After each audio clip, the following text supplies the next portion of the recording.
Okay, hello. So you can see that I'm ready now to make my next large piece, and I've got my sketchbook inspiration nearby. What we're aiming for is to make something like this, which can be photocopied, and that is going to be turned into a sculpture.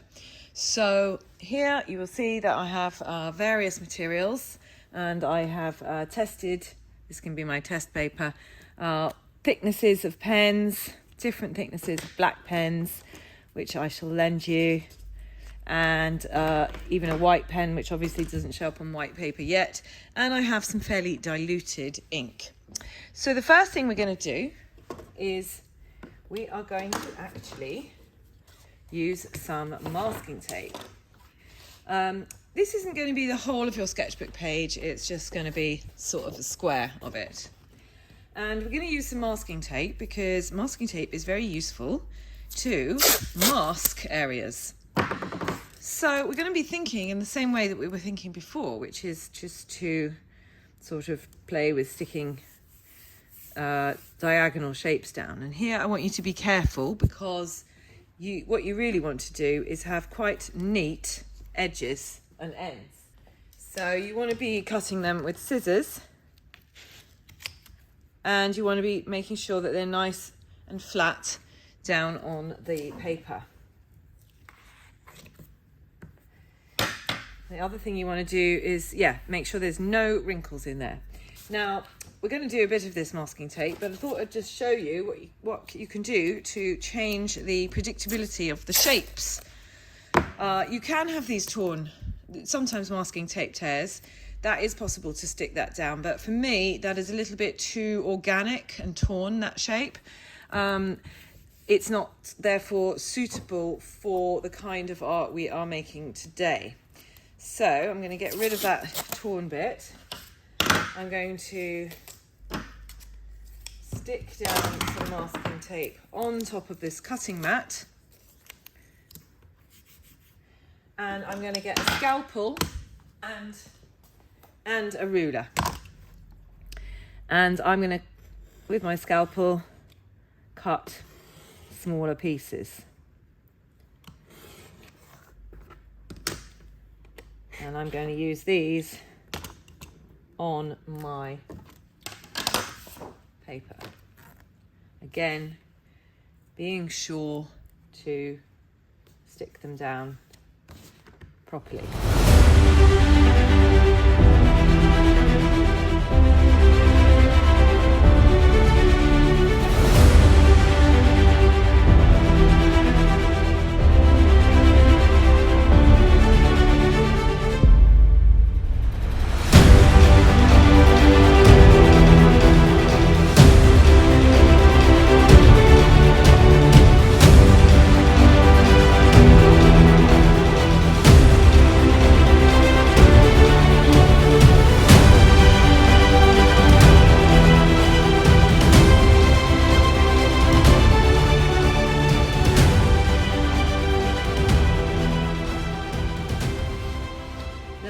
Things I wanted to say was that if you look in this was the collage that I was taking inspiration from originally, and it has this kind of cool fire escape which had this zigzaggy pattern that I liked. So when I drew it, I made sure that I also got that zigzaggy pattern here. And you can see how that has come through again in what I ended up drawing here, okay? So what we're going to do now is going to get a brush, and we're going to mix just a light wash of black ink. Make sure all your edges are stuck down, because we don't want it bleeding underneath. If it bleeds underneath, it's not a disaster, but you will have to kind of go over it in pen. And there will be areas that you think, well, I'm going to go a little bit darker, but just don't go in too dark immediately, because you have your pens to do that with.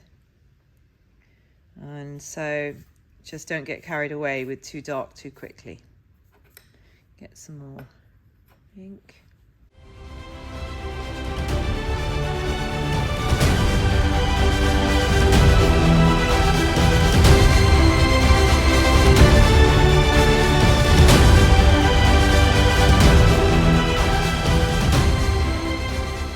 Right, so it's more or less dry and I'm going to peel off the masking tape.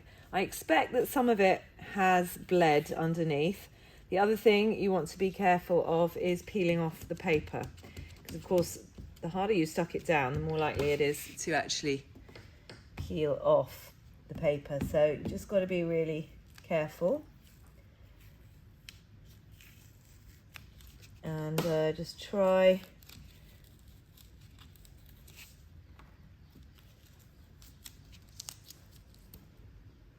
to do it in the order that you did it in, if you see what I mean.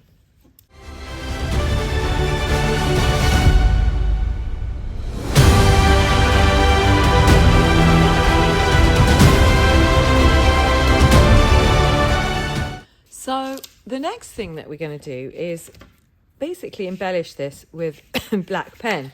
And what I want to do first is go in with a really thick pen, but I don't want to do too much because you need to be balanced about these things. So what you really need to do is have a look at the Vorticist's work. And, you know, there's quite a lot of black lines next to white areas. So I might start by having a little play with my big, thick black pen. And I might kind of neaten up some of these edges that have got a bit torn from the paper by just kind of outlining them. This pen has a chisel tip, so you can get a thick line or you can get a thinner line. And I might start to bring in my other pens too. So we are going to be adding to this a lot of detail.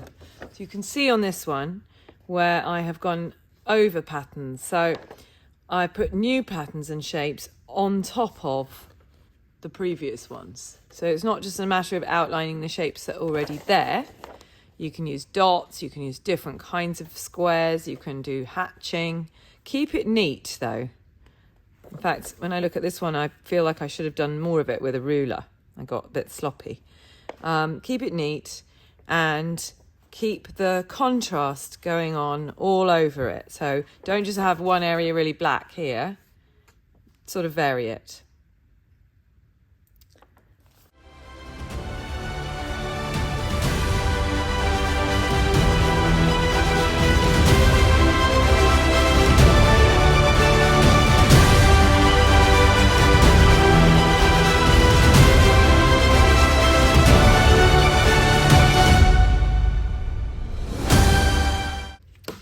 And don't forget you can try cross hatching, and keep in mind always the thought that you are making it look like the Vorticists and it's slightly like a futuristic sort of building, skyscrapers, modern city.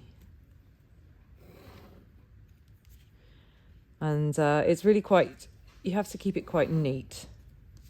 So do any straight lines with a ruler.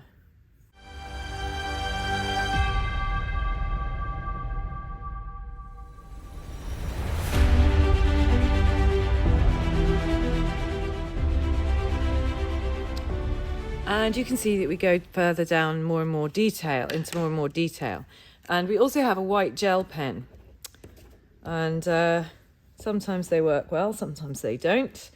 But what we can do is try to echo some of the patterns that we've done in black. We can echo them in white.